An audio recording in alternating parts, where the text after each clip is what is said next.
the twin goals of life are to achieve freedom and fulfillment. And you can't get to freedom if you haven't come to self mastery. And you can't come to fulfillment if you can't do selfless service. Current hypermasculine business, governance, and leadership model is inadequate. Feminization is needed to restore balance. Women are critical to the economy, ecology, technology, and the peace process. It is time to end the battle of the sexes and become fully human. We urgently need leaders who are two things: one, conscious, that means they show self mastery and selfless service of a higher purpose, and two, that they are integrated. That is, they express both healthy, competitive masculine and collaborative feminine values and behaviors.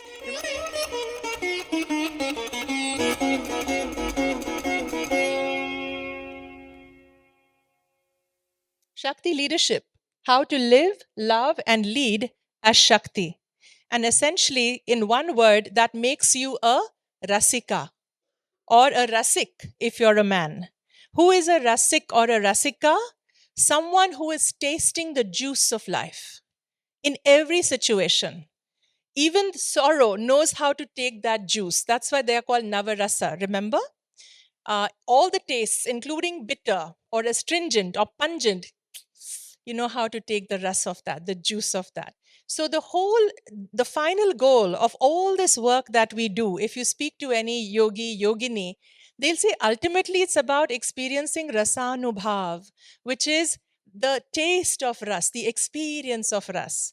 That's the whole point of this life and this incarnation. So, how do we live? We have to live as Shakti. How do we love? We have to love as a Shakti. How do we lead? We have to lead as a Shakti. When you can do these three things, you will become a Rasika. Okay? Not the victim of your life, but the thriving of your life, right? The thriver of your life. And that is what a Rasika is. And with all that you have learned up till now, with this module on Shakti leadership, I hope you will actually get some very practical how to. Because from today onwards, we begin our re entry process. You've been in this beautiful bubble, no? It's like, where am I going next? Where is satsang? Where is dinner? Where is Ganga Aarti? And then suddenly, on the 6th of March, you're back in the outside world, right? And you're going to have to know, how do I take all that I got here, learned here? How do I not dissolve it and drop it? How do I take the essence of that back into my world?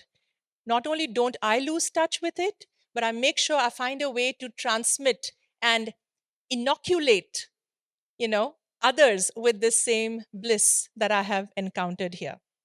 So diving in, Shakti leadership is about powering your heroic journey to self mastery and selfless service. Two things.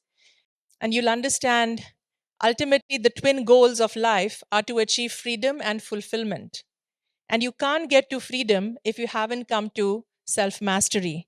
And you can't come to fulfillment if you can't do selfless service, right? So, this is a model to get you to self mastery and selfless service.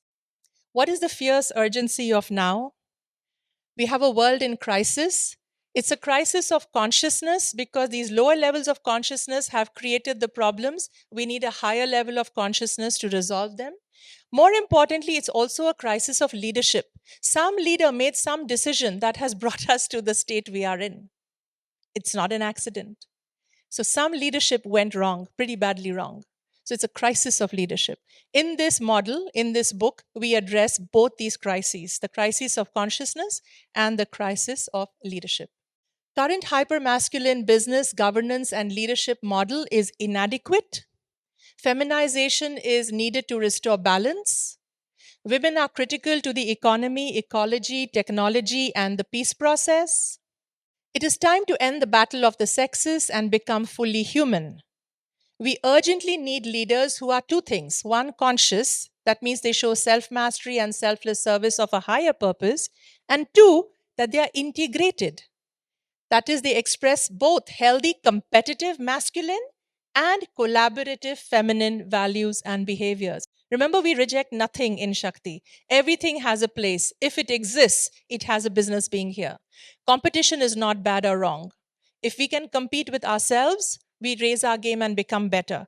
If we compete in a healthy way, like in sport with each other, everyone raises their game and becomes better. And that is how evolution is taking us towards more and more perfection. So let's not diss or give up on things competitive and only choose collaborative. It's this either or consciousness that has led to all the problems. And the whole idea of getting to true Shakti leadership is to live with a both and model. It's time for a new leadership model on a new power base that creates a world that works for all. Because this whole game is about power, right? Everyone's out there busy. Who's in power today? Who lost power? Elections are coming. Someone became CEO. It's all a power game. So that means we need power to make this system work. The problem is we are operating on false power, ego based, privilege based power. When there is so much power, we are floating around in, swimming around in. We are infused from within and without. We are bathed in Shakti. We are made of Shakti. The work is to find how to access that power, right?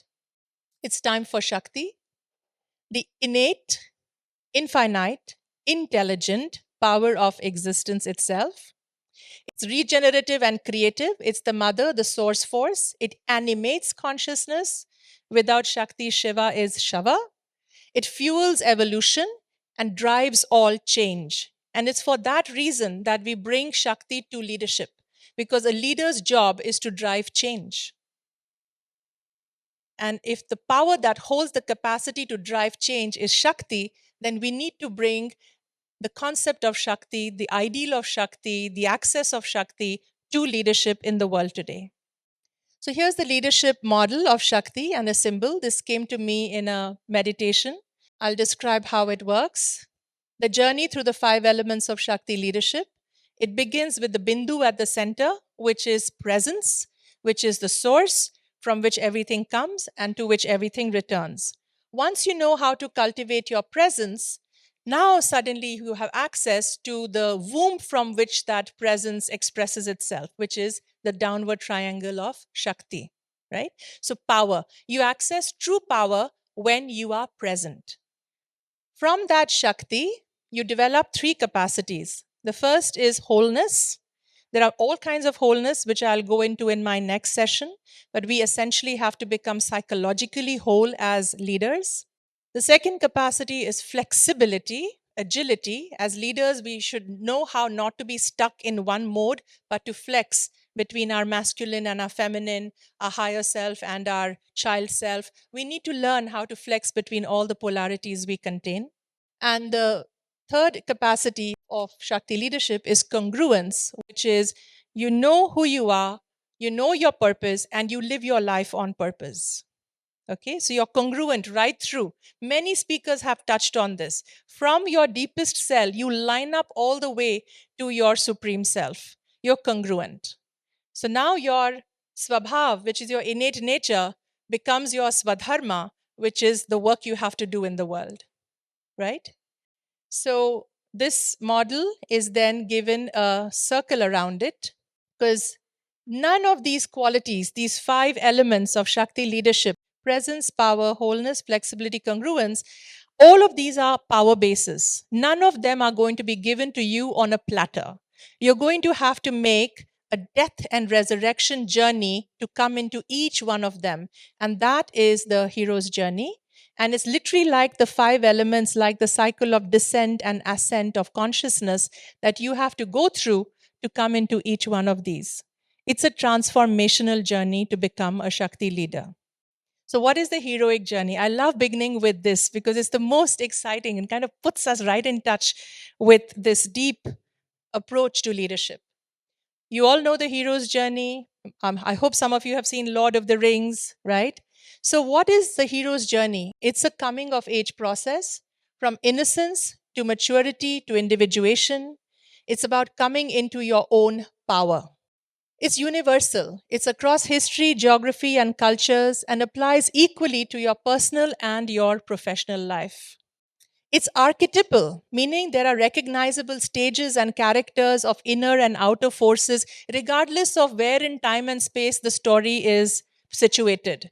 You could be Luke Skywalker and you're going through the same characters and stages in your journey. You could be Harry Potter, you're going through the same characters and stages in your hero's journey. Okay? And it is about fulfilling one's higher purpose. It requires the heroic and the extraordinary effort. It demands that we develop new capacities. You cannot successfully complete your journey if you haven't developed something new that you didn't until then have. Okay? We are each heroes and heroines of our own life story. So, this is the work of the amazing Joseph Campbell, who I absolutely adore. Among all my gurus, I often think, I have Campbell on one shoulder and Carl Jung on the other shoulder. And my life has been so enriched by what these two great teachers have brought us. So, Campbell basically wrote this book called The Hero with a Thousand Faces. It's the ultimate Bible of any person who loves mythology. So he was a mythologist and he studied myths from all the different cultures. And finally, he realized ultimately, somehow there is only one myth, one story. It's simply getting played out through different names, different cultural expressions. But underneath that is the same arc, the same script, the same story that he then called the monomyth or the hero's journey. We call it the heroic journey because you will see it applies to women as well, a little differently, but even women have to make that journey. So, what is the 4 stage heroic journey? In the book, he describes 17 stages. We don't have time for that as leaders, right? We want a quick handle on this thing so that we can get on with it. So, let's bring 17 stages down to 4 stages. And at a minimum, there's an important fifth one that's slide in there, as Tarama says.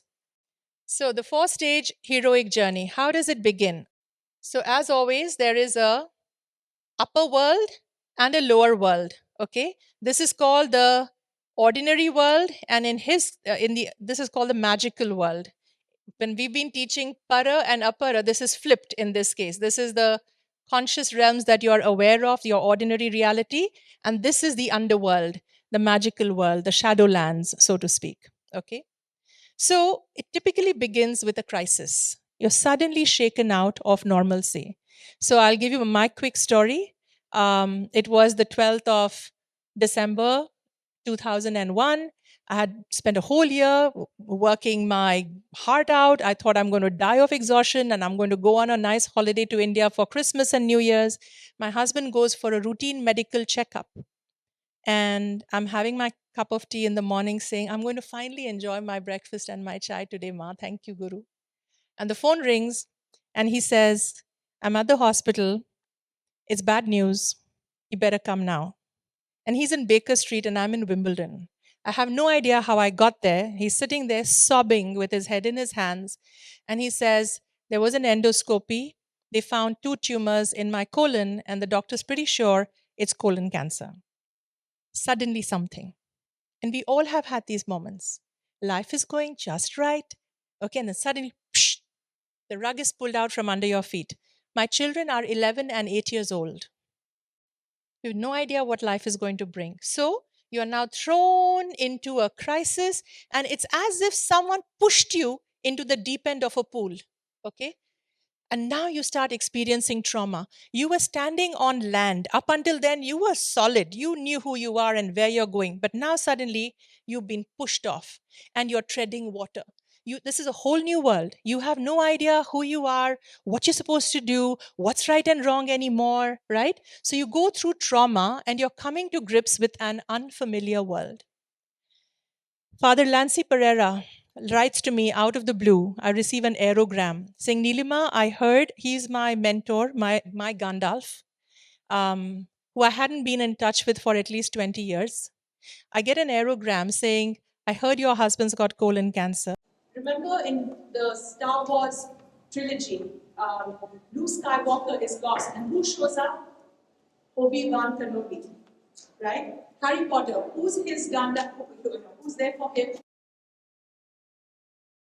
Right?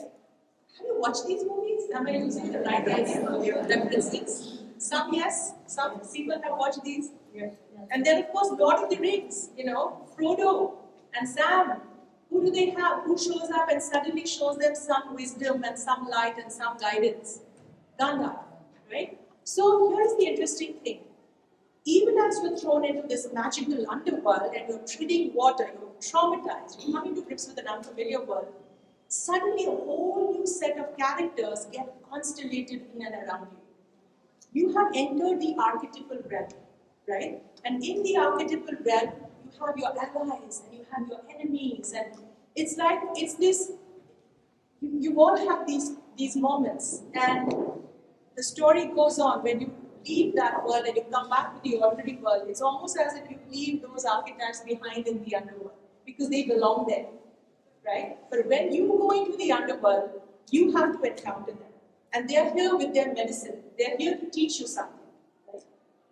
So Father Lancy comes, meets us in London, spends 10 days telling us about holistic health, integrative medicine, the mind-body connection, what lies unforgiven in your life, where do you need more love, how are your relationships. I mean, he was making connections to a physical disease like cancer that Vijay and I would never ever have thought about. So those 10 days actually changed the trajectory of our life. And we had to face our worst fear, which is at the bottom of the cycle. It's called the nadir, right? It's where the hero has to go into his darkest fear. The one place he prefers to go to the most. The one place he or she really doesn't want to turn around and face. But the only way out is through. There is no way around it. Okay? What was our moment? Our worst nightmare was returning to India. Vijay had spent his whole career trying to give his family the life abroad in a more developed economy so his children could have a better education. He had done all the right things as a good husband and a good father. And he felt terrible at the idea of having to give all that up and come back to India like some sort of a fallen hero and lick his wounds and try and recover his life. But finally he said, I had to choose life over lifestyle. He was in the height of his corporate career. We were expatriates living and buzzing around fancy hotels and business class and all the rest of it. We really reached the trappings of what's called success. And just in time comes the cancer. Always just in time. Okay? It's never a bad or wrong time. We reached the time where we needed to go and encounter the next stage of our life. So we returned to India. That was his worst nightmare. He even wrote a blog around longing and loathing for India. Right? He's one of those troubled sons of India who really sees all that's wrong here and wishes it could be set right. And he longs for India because his whole family comes, they're all spiritual masters and priestesses. He comes from just so much spiritual stock. So there's a lot of longing and there's a lot of loathing. And that is that inner schism or crisis, perhaps, which was also connected to the cancer.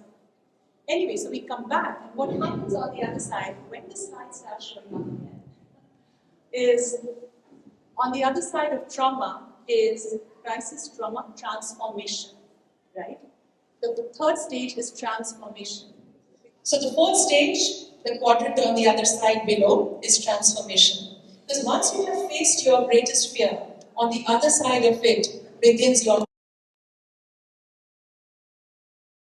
You have transformed in some way. You have discovered new capacities and gifts and your greatness that you never knew you had.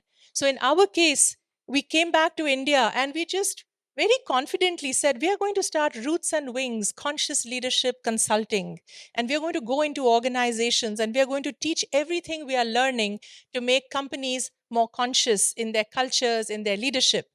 I went into a clinic and I told he was the Dr. Nair who used to do the cytotron, and I said to him, "Let me set up your integrative medicine practice to help all the cancer patients who come to you for their treatment through your cytotron."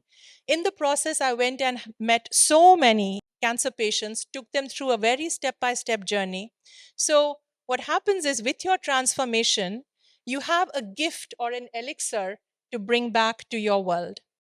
So, crisis shaken out of normalcy, trauma, coming to grips with an unfamiliar world, facing your worst fear, your shadow, and then transformation. You're going to get all these slides, okay? So enjoy the thing and just make notes if you need to, but you're getting all the slides. And transformation, discovering your greatness, developing new capacities, and unlocking your power, your Shakti that until then was lying dormant and latent in you.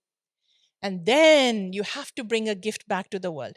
What happens in this phase now is after a while starts feeling like la la land, because you're meeting all these healers and therapists and angels, and it's all this wonderful, beautiful place. And a part of you doesn't want to go back to that ordinary world where who are those mainstream people, I don't want any of that.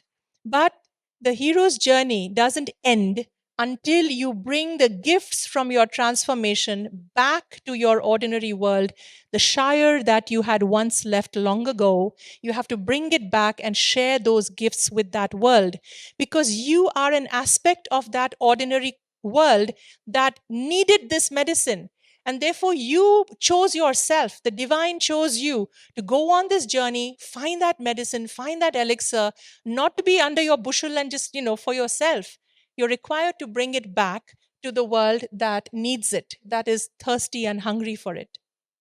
So, in the book, there is a very nice description of the hero's journey and how it begins with a sense of a wasteland, that somehow everything is now very same old, and it's no longer growing. It's almost as if there is no juiciness left. And so, someone has to go and fetch the waters of the next prana, right? The next level that is going to evolve the whole community forward. So, what is the gift if I complete the journey I'm describing of my life? The gift is the book My Cancer Is Me. So, that's the first book I wrote, which is a complete holistic and integrative model to deal and recover through your cancer. And it's a step by step program, which now has become a cancer coaching process. If you go to cancerawakens.com, you can see how people are going through their own coaching process as when they're dealing through cancer. The clinical practice was another gift that I brought back from the cancer journey, right? So not only do you transform from the inside, but you bring something out to others as well. Until then, your journey is not complete. Which is why, if you see, in even the cellular meditation and all the other practices, once you receive it, when we take the Shakti from, what do? We give it, right? So it's not complete until what you have received has been also given, right? That's a very important thing to understand. Many of us get so happy, we remain with it. And after a while, even that medicine becomes poison, okay? Water is never meant to stagnate. Shakti is never meant to get blocked and stuck with just one person, one place, one node. It's meant to keep flowing on. So there are parallel tracks. If you notice, there is on the outside, people are saying, oh my God, Vijay and Nilima, they had to give up their fancy lives, and oh, they've come back to India, and oh, look, they're doing some weird new stuff. And, we don't really identify with it anymore. Who are these people? Why have they become like this? Right? So all this is happening on the outside. But there is an inner journey going on, right? Where you've gone through this tremendous crisis, you've gone through this tremendous internal trauma. You've gone through this very interesting and strange inner process of transformation, and you know the person you have now become, right? Regardless of whether others see it, understand it, or not. Many of your old friends will drop away because they don't know who you are anymore, and you'll find a new tribe. Okay? The leader you are is the person you are, because how you navigate the outer journey of your leadership depends completely on how you are navigating your inner journey of transformation. If you have not made your inner transformational journey psychologically and spiritually, your leadership journey will fall apart or it will not stick. I have met many, many leaders who are stuck, and they have no reason to be stuck. On paper everything looks perfect, but it's almost as if on an inner psychological process they haven't made that step to the next level. And until that inner step is taken to rise to the next level, their business, their team is not going to move to the next level. Very interesting. As outside, as above so below, as within so without, right? And it all is from the within that the outside manifests. So I'm going to tell you, I'm going to get you to do a reflection on your own ordeal story. Keep your pen and paper ready. You're going to have just 5 minutes. Please spend only 1 minute on each of the stages that I'm going to ask you to think about. So remember an ordeal you have successfully overcome. None of us have been untested. Each one of us have reached here today having made at least one heroic journey in our life. Okay? So think of an ordeal you have successfully overcome. What was the crisis and how were you shaken out of your normalcy and comfort zone? Did you heed the call or refuse and resist? If so, why? Very often, we don't want to go there. So we are given a bigger whack, right? It's called the call to adventure. First, it comes as a gentle, whisper in the ear. Go on that journey. Go on that journey. Step into the river. Let it flow. Now, no, right? You refuse the call to adventure. And then it comes around harder and harder until you're finally whacked into it, right? So, did you heed the call or refuse and resist? Why? How were you tested and who were your allies and enemies? What was your greatest fear and how did you overcome it? What new capacities have you gained and how did you grow from the experience? How are you showing up differently as a person or as a leader since then? What are you offering the world and how has it changed for the better? Okay, so I want you to just answer what was the crisis, what was the trauma, what was the worst fear, how did you transform, and what gift are you now bringing to the world? Just go ahead and answer these 5 points so you can plot and make visible to you the map of your own ordeal journey. Those who finish writing, please read what you've written, absorb the reframing of that experience as a hero's journey. So essentially, every trauma, every crisis is an initiation, according to Campbell. If we learn to reframe all the traumatic experiences we have gone through in life and see them as initiations, how would we approach them and deal with them? What meaning can we make so we are not victims of that event, but we become learners and we can grow from that event? I'm going to continue. Essentially, the crisis, many of you would have seen this in leadership training. The Chinese word for crisis has two letters, Wei, which means danger, and Ji, which means opportunity, right? So behind your greatest fear lies your greatest life. At the moment of danger is also a breakthrough opportunity. The breakdown moment is a breakthrough opportunity. And if you can, it's wonderful how the Chinese language has even captured that in when they use the word crisis.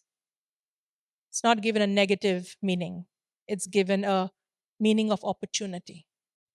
What doesn't kill you only makes you stronger. That seems to be the grand design of evolution. You are challenged as a person, as a species, and if you overcome that challenge, you get to survive and thrive. So, question I asked, saying, really? Do we have to go through crisis and trauma to grow? To vomit all our way to the top? Isn't there a better way? So, having meditated on this for several years, the idea of a conscious hero's journey came. Okay? This is how you can grow from joy to greater joy instead of having to go through pain and trauma, right? How do we journey consciously? Instead of waiting for a crisis, can you await an evolutionary impulse? Can you anticipate change? Can you check into your life on a daily basis and say, is it a bit stagnant right now or is it flowing? Okay. And the minute you sense this life, this marriage, this relationship, this job is now a bit same old, you can be sure a crisis is going to come to shake you out of it. So instead of waiting for the crisis, anticipate change. And when Spandana, Shakti herself, rises through you, pay attention for that impulse. Do not deny that impulse. I have had it a few very critical moments in my life, including the day I left my marriage of 34 years. I could not deny that impulse anymore. Okay? So when that moment comes, you have to now allow the old self to die. You've got to allow some old way to die. You've got to allow some dissolution. Something in you has to dissolve willingly instead of being whacked out of you or broken down and smashed out of you. Can you willingly let something dissolve, let go? Once you do that, instead of facing your worst fear, can you engage your unrealized potential? Think about something that lies latent in you that you have aspired for. Now go out there and go for it. Okay? Step into saying, can we have a Shakti Kumbh? Step into saying, can we create a Yogini ashram? Step into saying, what magic can I still create in this world? Okay? What you don't want to die unlived and unfinished. Okay, so go out there and find that unrealized potential, saying, I'm going to go for it. If it feels like not your ego, but something much deeper in you, wanting expression, put yourself in that discomfort. Get comfort with discomfort and learn and expand yourself into a wider, bigger version of yourself. Okay, once you can engage your unrealized potential and Shakti, you have evolution. You evolve. You develop new gifts and capacities that everyone is rather surprised by, saying, oh, have you seen her or him of late? A whole new person now. What happened? Right? They gave themselves to their own evolution. So they have evolved, and then they don't keep it to themselves. They bring it as a resolution to the world to transform the world in some way. Okay, so this is the beautiful arc of a conscious journey: evolutionary impulse, dissolution, evolution, resolution. Okay, if you can remember to stay on this dance and keep moving with these steps, then you will not have to experience crises and trauma, because you have aligned yourself with the natural flow of the transformative phases of life itself. So, this is how we journey consciously. And of course, then the question was asked by some good women, a lady called Maureen Murdoch in particular: do women journey differently than men? So, Maureen Murdoch went and met Campbell and said, what about the women? And he gave her a rather flippant answer, which he, of course, later on corrected and explained better. But first, he said, oh, you know what? The women are already there. They've already arrived. The man is making the hard journey to come and find her. Okay? She's the goddess. She's already there. He makes the journey. Maureen Murdoch was not satisfied with this answer, because she said, as a woman, I know I'm going through my own crises and my own traumas, and I have my own fears to face. They're a little different, but the arc is broadly the same. So she went and did her own research. She looked into the mythologies of all the different cultures she could find, and she came up with this incredible book called The Heroine's Journey, A Woman's Quest for Wholeness. Another highly recommended book. Okay. So, what is the 4-stage heroine's journey? Again, simplified. It has many stages in her book, but for our course, let's just do 4 stages. So, yes, there is a crisis, same as the hero journey. But in a woman's case, typically the crisis is some sort of loss of power or violation. It's some sort of a seduction trauma, something to do with her unawakened sexuality. That is her crisis. That is her initiation. And now she's traumatized. She's thrown into the underworld. She's coming to grips with all kinds of limiting beliefs, because up until then, she'd given her power to the patriarchy, right? And she had bought into these limiting beliefs that women are inferior to men because they are just weaker. Women are dependent on men. I don't have an identity outside of being someone's daughter, someone's wife, someone's mother. And worst of all, women are incomplete without men. Ooh, I have to wait for this knight in shining armor. When he comes and kisses this sleeping beauty, only then she comes awake. Now she's complete. What a disabling myth. So, this myth of romance is a very insidious myth if it is understood as the beloved being someone outside of you. When you reframe it as understanding the beloved is within you, yes, of course, that is a journey you have to make. Okay. But to think it's some beloved, some man outside of you, and only once he shows up in your life, you're going to be complete, you'll always remain incomplete. Okay. So you start coming to grips with these three limiting beliefs: women are inferior to men, women are dependent on men, women are incomplete without men. And up until then, this girl has been a good girl in the patriarchy. She's played by the rules, she's come first in class, she's done all the good stuff, and still she gets violated. Still, she wasn't safe. Very often, it's the nearest and dearest who end up abusing her. So it's the ultimate trauma for the little girl, and it's her initiation. What she then has to do is slay the dragon of feminine inferiority. That is her inner demon, her inner dragon. To realize that, you know what? I'm not inferior actually. I'm as good as any other gender.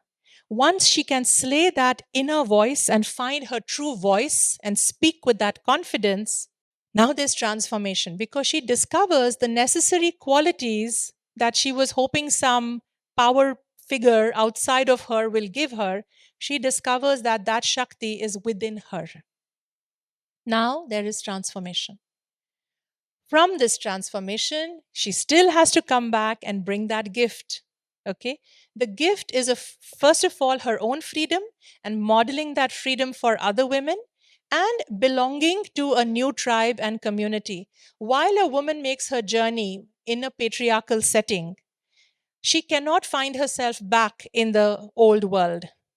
So, very often, women who are making the journey today, they leave the mainstream world and they create their own tribes and communities. What's very interesting is up until then, you were in the system, you were in the matrix. You didn't even know this other world of happy, free, fabulous women even existed because you've never seen them. But once you've been kicked out of it and gone on your own journey, once you come out, you realize, wow, where is all this stuff? In my own journey, I had no idea about Sally Kempton's work and Awakening Shakti. And all this amazing stuff has only come after I left the mainstream system. Because all this stuff is not taught in the mainstream, it's feared in the mainstream because the patriarchal system is threatened by this knowledge and wisdom, right? So she finds her own freedom and belonging to a new tribe. And that quality of belonging is a very, very important quality of the feminine that actually the systems needs. Okay. So therefore, the question is, does she have to continue to find freedom and belonging outside of mainstream? Or could a woman make her journey more consciously and find a way to actually go back in and change the system? Okay. That is the conscious woman's journey. Okay. How does a conscious woman make her journey? Again, she waits for that evolutionary impulse. She senses an aridity, a blockages of her life force. She starts feeling a little dry. Okay. You start feeling a little shriveled, a little like a prune. It's time to go on that journey. Okay. You willingly allow a dissolution, and that is the death of your puella. Puella eterna, the little girl inside you. Okay. You allow the death of childhood.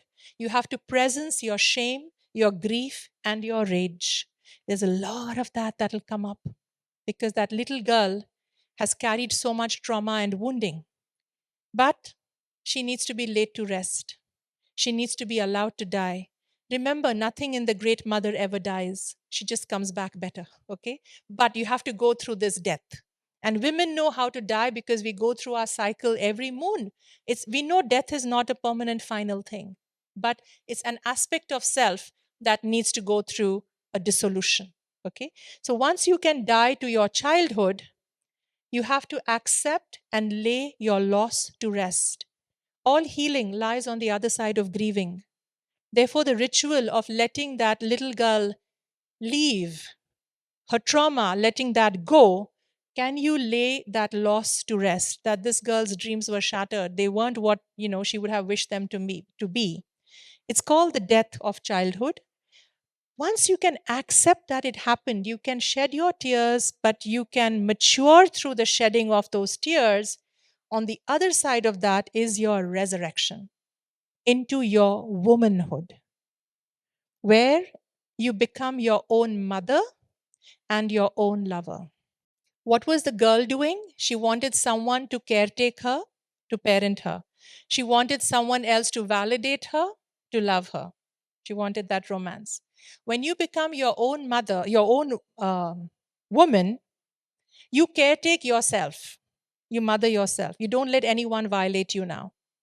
You become your own beloved. You validate yourself. You don't wait for someone to come and say how amazing you are and give your power away to that.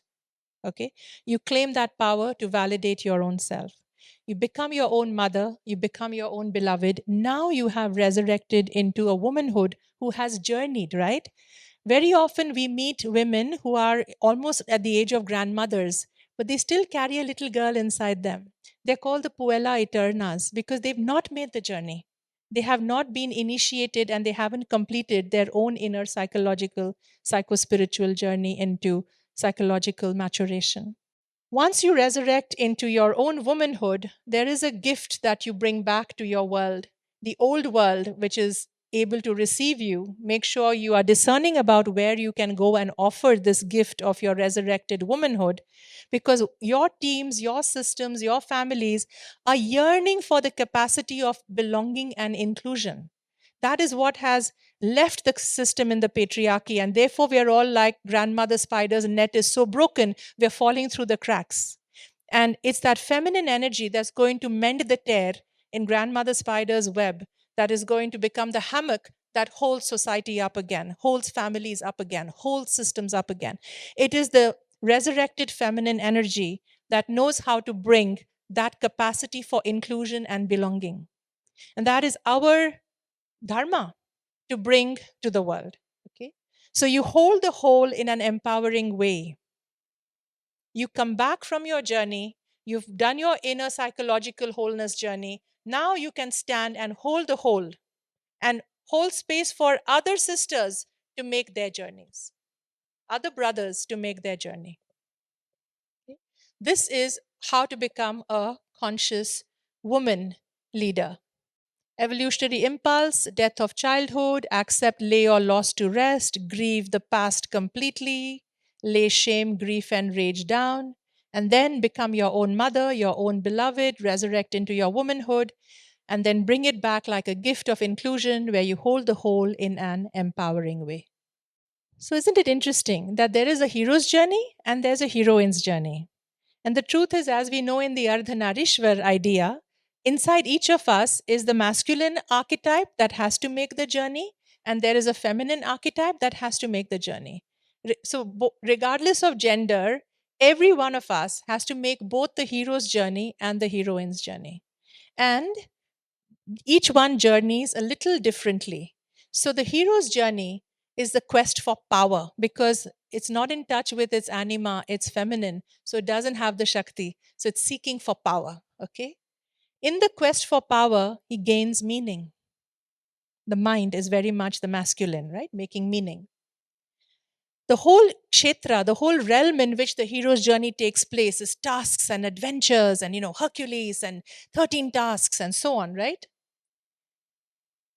Greatest fear is failure. Yesterday, when we were asking people, are you scared to walk on the streets? Very few men would answer yes to that question. Or many women would say yes. But for men, the bigger fear is having failed in society because society is so, what's the word I'm looking for? Punishing, right? Doesn't accept, the patriarchy doesn't take failure kindly. So the masculine's greatest fear is failure. What does the heroine's journey look like? The quest is for love. It's the complementary other quest. When she gains that love, she actually, when she basically finds it within, now she gains her freedom. Freedom from having given her power away to someone else who she was waiting to turn around and love her. Okay. Now she gains her freedom, which is her actual greatest goal as well, to be the sovereign master of her own life. Her kshetra, the realm in which she makes her journey, is in the realm of relationships and romance. I often think of Arjuna's great moment happened on the battlefield. right, where he lost his nerve. When did Draupadi's greatest moment happen? In the Mahasabha, where she's brought out to be disrobed. And all the men who she looked up to looked down and didn't protect her. Right? So all her husbands were no good at that moment, right? So her journey happens in the realm of relationship and romance. Fear, the greatest fear for a woman is violation. It's a different degree of fear. Okay? Or the feminine in us fears violation, the masculine in us fears failure. And again, there are all complementary other traits that are needed to balance the masculine traits: surrender, receptivity, intuition, radiance, sensuality, etc., etc. You're going to get these slides and we do it again later. Now, I always put a two-way arrow between this to show that it's not just the men who have to do this and the women who have to do this. Both men and women and all genders have to make both these journeys. Okay? But they're different, complementary, equal, and opposite journeys. Finally, where do you get to? Carl Jung calls it the inner wedding, right? Where there is this dance of love and power, where your heartful man gets married to your mindful woman. You normally associate mind with the man and heart with the woman, but can you see there is the yin yang symbol? There's a little bit of yin in the yang, there's a little bit of yang in the yin. So we have to get balanced literally at every level. When those two selves come together at every level, we have achieved what is called in the journey to individuation the inner wedding. It's the dance within you of your capacity to claim and hold your power and your capacity to claim and express your love. So, in the hero's journey side, the man and the masculine's journey looks like the hero learns to say yes, because most times masculine and men have been told to say no, right? So, you have to learn to say yes, open your boundaries up to vulnerability, and find love. That's the hero's journey in us. The heroine's journey in us is the complementary opposite. She learns to say no. She has to create healthy boundaries to gain security and reclaim her power. In the patriarchy, this journey is worshipped and valued and rewarded. So we're all, regardless of gender, making this journey. This journey is not really even taught to us. So we're missing a major chunk of our wholeness, right? And today, as we are waking up as women and recognizing that we've been had by this system, that we need to wake up to the other half, right? The dance of love and power and achieve the inner wedding. In psychological wholeness, we talk about the Holy Family Reunion. And this is a Mahavakya from Shakti leadership. Okay, we were saying all the great Upanishads finally summarize into one statement: Aham Brahmasmi, Tattvam Asi, correct? Soham, all these. So, if I were to summarize Shakti leadership into one statement, it's essentially from your individuated self. In order to become your individuated self, you have to become your own parent, your own child, your own inner woman, and your own inner man. You have to learn how to cultivate, access, and embody and express these four core archetypes in yourself. You have to become the wise fool of tough love. The wise fool of tough love. This is the Mahavakya of Shakti leadership. It's taken it right down to the very core fourfold self: the parent self in us, the child self in us, the masculine self in us, the feminine self in us. Right? The wise is the parent, the fool is the child. The tough is the masculine, the love is the feminine. If you miss any one of these, you're incomplete and your strategies will eventually not work. Like we say, you need all six tastes to have all the rasa of life. You need these four selves to have a psychological wholeness in your leadership. Very often, we prefer one over the other.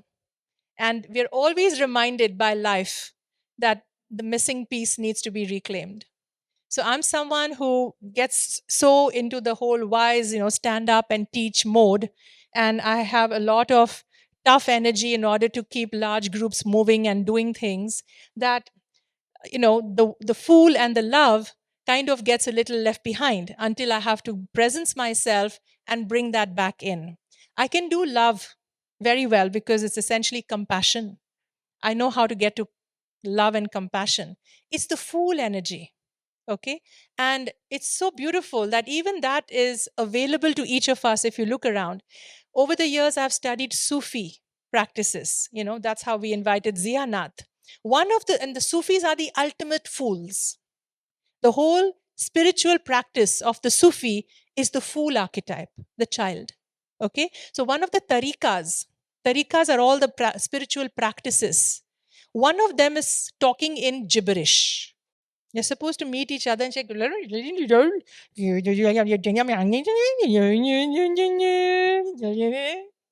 right?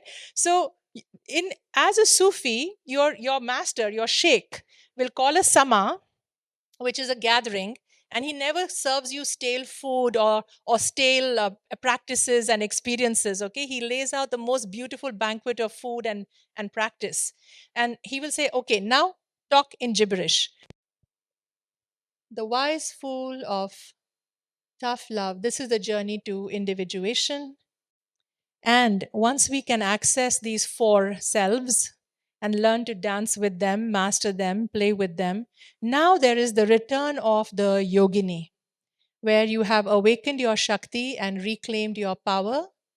You become that medial woman who masters the two worlds, the outer, the inner, the collective, the personal, the masculine, the feminine, unites both and unleashes the power of creation.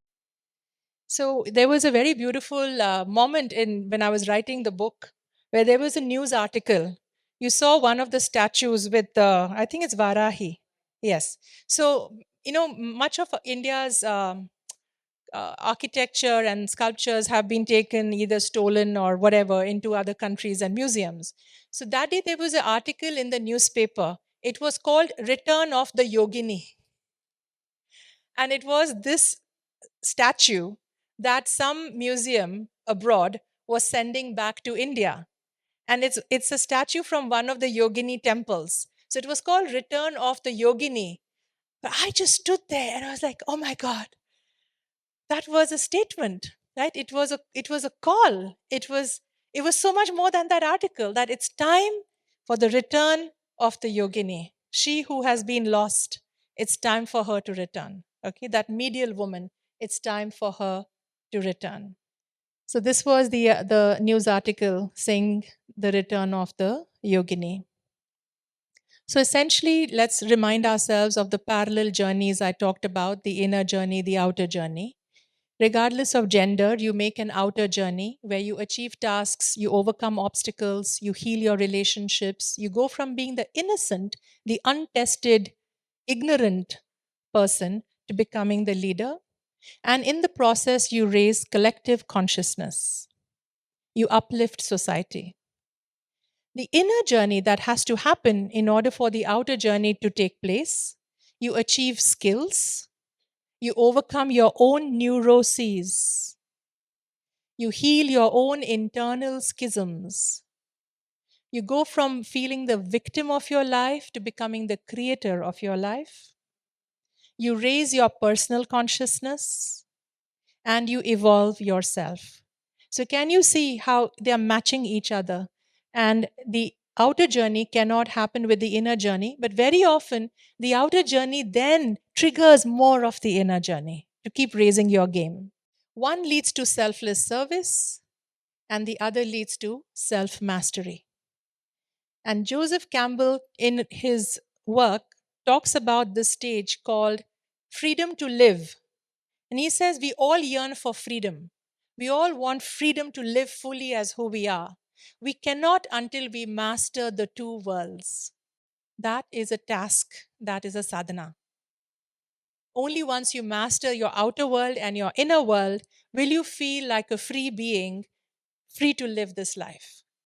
Freedom to live will come from selfless service to a cause that is for the greater good, and self mastery over all your own internal schisms and neuroses and access to your own higher selves. So there are all kinds of interesting dynamics that happen on the journey, which make it very exciting, right? It's all that's where the whole mythic stories and archetypal stories come from. And essentially, it's about going from the drama of your life into the dharma of your life. Okay. So, how do you go from the drama to dharma? There are these archetypes of familiar characters who show up in your life. There are major characters. There's the hero, there is the mentor, the higher self, there are allies and enemies, there's a villain, there's one person who's your nemesis. Okay. That one person you just absolutely don't want to face. And that person seems to have their finger perfectly on your sore spot. Okay. Now, here's the interesting thing, the only way out is through. You've got to turn around and face that villain, raise your game, so that in the process, you have evolved into the greater version of yourself. That is the purpose of that villain. That's your shadow that is seeking to be reclaimed. The villain is simply carrying your projected shadow, which is an unclaimed part of your own being that you need to grow. Then there are the little cameos. There's a herald, right? Remember, I told you I read this article, Return of the Yogini. That's a herald moment, right? Or you're driving somewhere and there's a billboard and they just kind of zooming in at you. And it may be about burgers and fries, okay? But there will be a statement there that is like grace or something. And like, okay, so in that moment, it's like the veils have parted, sliding doors have happened, like a herald moment, okay? So pay attention to herald moments. Synchronicity are herald moments, right? It's basically saying, pay attention, change is coming, get ready for call to adventure, get ready to let go and move through into a whole new dimension. Then there are tricksters. Okay, they are also called threshold guardians sometimes. Very often you want to go and you want to do this thing, full of fervor, and then you meet the gatekeeper and he says, "No, Swamiji not available today." Like, but I had to say this to them, and gatekeeper. You've got to get past this gatekeeper who actually has no concept of who you are or what they're keeping you from. But they are playing their role very diligently, right? And if you become like a mouse in that moment and say, "Oh," then you turn back and you have failed your test. Because the threshold guardian or the trickster is here to trick you and test you. Are you worthy? Do you have what it takes to go through this? Because what lies on the other side is power, then can you bear it? And if you shrink and leave, you are not ready. Okay? So be aware of threshold guardians. Then there are shapeshifters. In a woman's life, very often the romantic self comes as this light man, full of light and beauty, and makes you feel like a queen, and then flips and becomes a dark man. These are called shapeshifters. And essentially, they are carrying, smiling away, recognition, right? The light man becomes the dark man. And basically, the person becomes your holder of animus for you. If you're a woman, you have projected your unintegrated masculine self on that. And all archetypes have a light side and a shadow side. So this person looks like God for some time, but then shape shifts to becoming like this terrible person. And you're saying, what happened? Who's this Jekyll and Hyde? They are okay, they are who they are. It is your expectation and projection on them that is what starts flipping, because it's not got crystallized into its wholeness inside you. Okay? Shapeshifters. And then in the hero's life, there is the goddess and the temptress, right? He's suddenly so attracted to this gorgeous woman, and he thinks she's amazing. And later on, she ends up seducing him and dumping him or whatever, right? So, oh, I've been shattered. Again, it is his anima that has not been fully integrated. His inner feminine will show her light and shadow side by the behaviors of the love life, the love interest in his life. Okay? It's just a mirror. So there are all these wonderful little cameos and characters that take place, but to simplify it down, it gets a bit confusing. How many archetypes can I hold? Let's bring it down to just two, right? There are As you see in the Sagar Manthan story, to get the nectar of immortality, the gods and the demons have to churn the ocean of consciousness until first all the poison comes out and then the nectar comes out. But essentially, you need both the negative and the positive forces to release that elixir that we're all in search of, right? So, all archetypes fall into two categories. There's also the idea of the benevolent deities in Tibetan Buddhism and the malevolent deities. Or in even the goddess, there is a Saumya Roop, which is her very sweet, beautiful, benign aspect, and there's a Ugra Roop, right? Which is her fierce aspect, which can completely shatter you and make you really scared, right? So, simplifying these polarities, they fall into these two buckets. Even in cartoons, I love how our animation films are bringing all these things alive for our children at a very early age. On one shoulder is like the angel saying, do the right thing, do the right thing. On the other side, like, forget it, shatter it, whatever. Okay, so you are forever having to balance your life between these two polar forces. So they fall into two buckets. Some are here to enable you, some are here to disable you. But neither friend nor foe, all alike are your teachers. Okay? How does that work? Have you heard of the drama triangle by Stephen Karpman? Okay? He explains it in one way, and we'll take it further into the next version. But saying that if you start feeling like a victim, like, oh my God, it's because there is some person you have identified as they, bad guy, bad woman, perpetrator, right?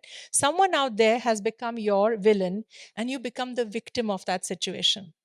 So, what do? You start looking for someone to come and rescue you. Yeah? And then there is someone whose entire ego structure is constructed around being the rescuer. That's how they get their strokes. This is from transactional analysis, it's called the stroke economy, Dr. Eric Byrne. So the rescuer loves to be needed. The rescuer rushes in to save this poor victim. And now a little codependence sets up between these two people. It's a bonding pattern. And after a while, the victim continues to be needy and suck energy from the rescuer. Now the rescuer starts feeling depleted and saying, no matter how much I give, it's never enough. Now the rescuer becomes the victim and the victim becomes the perpetrator, right? Because you're feeling completely sucked out by this person. So, this is called the unconscious drama triangle. And so, our relationships go through this little musical chairs of drama. How do you break this cycle? You break this cycle by turning, these are all unconscious roles. This is just how naturally people tend to, it's a phenomena of relationship. But if we can flip it and make it conscious, how do we take it from drama to dharma? This is the work of David Emerald. I loved it. It's absolutely brilliant. Okay. Says, okay, how do you play your roles consciously? Instead of seeing yourself as the victim of a situation, see yourself as the creator of that situation, whatever it is in that relationship and that drama. And now reframe your perpetrator as your challenger. If you have to raise your game, if you're a tennis player, you want to raise your game, will you play with someone who's as good as you or not as good as you? Neither. You will play with someone who is better than you. Because in playing with that, you're going to raise your game.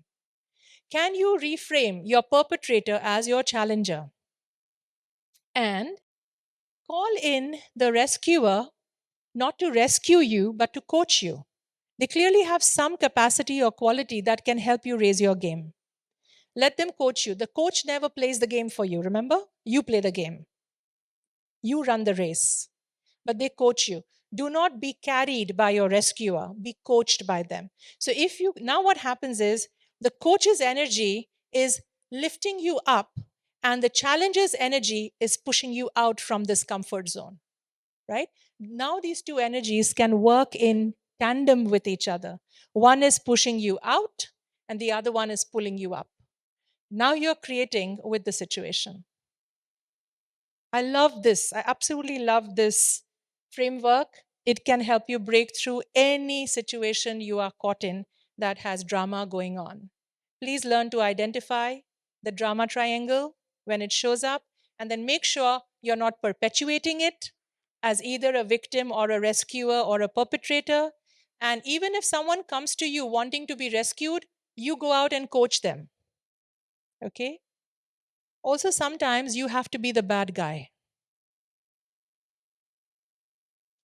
Sometimes you have to be the challenger in someone's life. We're sometimes so invested in being the nice person, we don't want to be the villain. We don't want to get the bad rep, but someone has to do it. That is an act of sacrifice. Can you show up as the perpetrator challenger? Can you challenge in a way consciously that the other person doesn't receive you as a perpetrator, but actually eventually thanks you for the challenge you gave them? Because without that, you would not have grown. The coach alone can't do the job. Both polarities are needed. So neither friend nor foe, all alike are your teachers to go from being the victim of your life to becoming the creator of your life. So think of a current situation where you're feeling wronged or powerless. This is another self reflection. How can you flip your drama to your dharma?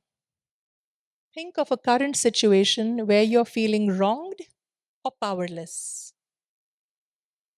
Who is your persecutor? Who is showing up as a rescuer? How can you reclaim your power by shifting into a creator position? Please make some notes.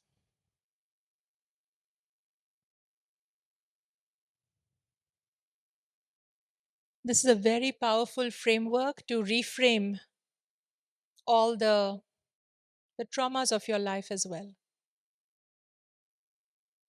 I hope you received some sort of an aha. These things are like simplicity on the other side of complexity. These are very few ideas that are shared in this module, but they are Brahma Astras, meaning like weapons of Brahma himself, superpowers. So we journey every day. So you can reframe every challenge as a call to adventure. Anything that you're facing in your life, please learn to now reframe it as a call to adventure. Ask yourself, what do I need to heroically face? Am I actually running away from making a journey by wanting to be in victim position? Look for inner self deception. There's a beautiful book by Arbinger Institute on leadership and self deception. Very often, we do not want to make the hero's journey. We do not want to find and apply the courage it takes. And so, we would rather be victims of a situation and then we spin a whole story around it, and it's called self deception. Self deception doesn't serve any of us, least of all you. Okay. So, what do you need to heroically face? Who are your allies and enemies? Please plot the cast of characters, because the minute a journey happens or gets triggered, a cast of characters, of archetypes gets constellated around you. Your everyday mom, dad, husband, whatever, children will suddenly start becoming channels of these different archetypes. Someone becomes the villain, someone becomes the lover, someone becomes the mentor, right? They are simply being used as instruments through whom these archetypes are constellating around you so you can make that journey. Some are showing up as enablers, some will show up as disablers. So do not get caught in the story of what happened to my good mother, she became a bad mother, or whatever. Don't get caught in the story. Step back and say, why is this happening for me, not to me? How can this be my challenger? How can this become my coach? How can I create from here? Don't get caught in the drama story of a victim. Okay? Who are your allies and enemies? What leadership capacity is waiting to be awakened in you? What Shakti is waiting to be awakened in you? Because every call to adventure is a call to awaken to a new power. Remember, neither friend nor foe, all alike are your teachers. Quick sharing of archetypes as agents of individuation. Okay. When these cast of characters get constellated around you, they're essentially channels of some archetype. All archetypes have a role which is to get you to individuation. Okay. So the fourfold self, remember, the wise fool of tough love is actually an expression of these four powers. In our body, somatic self, we have two drives: eros, which is our sexual instinct, life drive, and thanatos, which is our survival instinct, fight, flight, kill or be killed, which is the um, death drive. Okay, life drive, death drive are the two core drives in the soma. And in humans, we have two other core drives in our psyche. We have logos, which is our rational self, and mythos, which is our mythic, imaginative right brain. So, logos is the left brain, and mythos is the right brain. We are churned. This is the fourfold self, according to the Jungians. And Eros, Thanatos, Logos, Mythos, it maps onto Kama, Mara, Maya, Vidya from the Indic and Buddhist traditions. It's amazing how it's the same thing again and again, right? So the fourfold self is what goes around churning us. Okay, we are driven by these drives until we come to mastery over them from a place of presence, and we go from being the small self to eventually become the big self through presence. So, expanding and evolving from small self to the big self through presence. So, universal symbol of wholeness and auspicious being. Therefore, you see the fourfold cross in so many different cultures. It's a symbol reminding us of our psychological wholeness at the level of the fourfold self. And in the Shakti of Sri Aurobindo, they talk about the four great aspects of the mother: wisdom, strength, harmony, and perfection. And they also map on to the Jungians of king, warrior, magician, and lover, which the Jungians talk about. It's the same thing again and again. So the fourfold Shakti is fueling the four archetypes of mature leaders. Whether wise fool of tough love, or you identify as the lover or the warrior or the sovereign or the magician, you are being fueled from a Shakti behind you: harmony, strength, wisdom, and perfection. Remember the goddesses: Maheshwari, Mahakali, Mahalakshmi, Mahasaraswati. Right? This thing goes deep all the way down to the very design of the universe itself. This is Maheshwari, Mahalakshmi, Mahakali, Mahasaraswati. So, what I'll do is I will stop here. Yeah, basically, you've got to find yourself, which is your Shakti, at the center of this cross and know how to draw from each one of these. Maybe the way to end this is each one of you stand up, and I want you to feel your core archetype. Come and stand in a way that you are standing with enough, one step in front of you is possible, one step to the right of you is possible, one step to the left of you is possible, one step to the back of you is possible. Okay. This is a very beautiful, prayerful exercise to understand right now which of the four great Shaktis is your core archetype that is moving through you. Okay. Stand as if at the center of a cross, taking a deep breath as a child of the Divine Mother. You want to call on her four aspects to reveal to you which of them is your core Shakti at this time needed in your life. And you ask for your body to join you in this exercise so it can somatically also give you an answer in a way that your mind will understand. Let everything be curious and playful. Take a deep breath. In front of you is, now let's do the back first. Behind you is the energy of wisdom, the Shakti of wisdom, Maheshwari. Take a deep breath and step one step back and stand in her now. And breathe nice and deep and check in. How does the body feel? Does it feel resonant in this energy? Just keep breathing and noticing how the body and mind aligns with this energy of wisdom. Do not overthink it, just sense it somatically. Notice. Take a step forward back into center. Take a deep breath. Let go that Maheshwari wisdom archetype. And now we take a step to the right and come to stand in your Mahakali strength. Feel how this position resonates for you.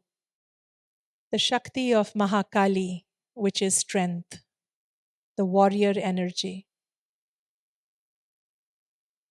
Breathe and notice what's happening with the psyche and the soma, the mind and the body. Take a breath and step back to center. Gently release the Mahakali energy. Stand in your neutral ground. Take a deep breath and step to the left. Come and stand in your Mahalakshmi energy. Love, harmony, abundance. And notice how well you flow with Mahalakshmi. Keep breathing, noticing whether the body mind receives this, flows with it, and to what extent. Just be neutral, be observant. Return to center.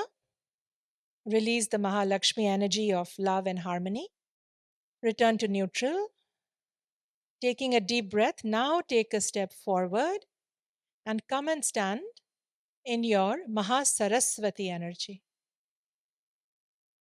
The energy of meticulous action, manifestation, materialization through art, through knowledge. And just notice what's happening in your body.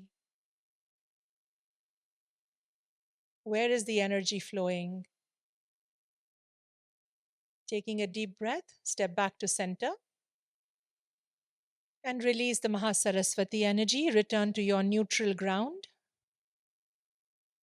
and give thanks to each of these great powers that are in and around you at all times when you can invoke them and ask to receive them. And notice which of these you had most resonance with. Was it Maheshwari's wisdom? Was it Mahakali's strength? Was it Mahalakshmi's harmony?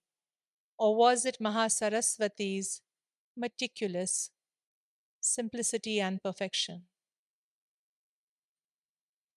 Whichever of these was your strongest resonance through your energy flow or relaxation or an intensification of energy in your body, whatever it was, trust it was right. Accept that as your core archetype for this time. Sometimes they are a combination working through you for whatever you're dealing with right now. Receive them all. Whichever is your core, make sure the other three are also respected and welcomed and asked to come and support the core Shakti that is driving you at this time. Take a deep breath and give thanks. Bow down to your own heart.